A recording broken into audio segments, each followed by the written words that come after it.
તો આજે અમે જવાના છીએ બેટ દ્વારકાના દરિયામાં ડોલ્ફિન જોવા માટે. અને આ સુદર્શન સેતુ બ્રિજ તમે ઉપરથી તો જોયો હશે, પણ આજે હું તેની નીચેથી જવાનો છું.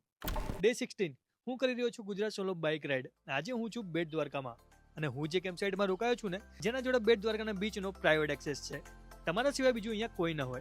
અને જેમ જ ટેન્ટની બહાર નીકળો ને, એમ જ સામે જ દરિયો. અને આજે આ દરિયામાં અમે લોકો જવાના છે ડોલ્ફિન જોવા માટે. અને આ જુઓ, અમારી બોટ પણ આવી ગઈ છે. અને હું બહુ જ એક્સાઇટેડ હતો, કારણ કે હું પહેલી વાર આ રીતે ડોલ્ફિન જોવાનો હતો.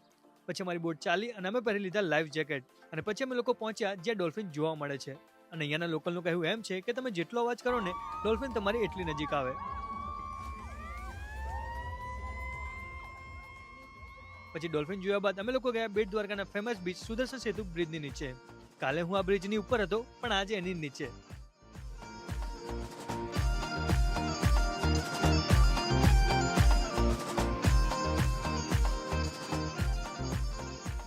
પછી અમે લોકો કેમ્પ સાઇટ પર પાછા આવી ગયા અને સાંજ પડી ગઈ.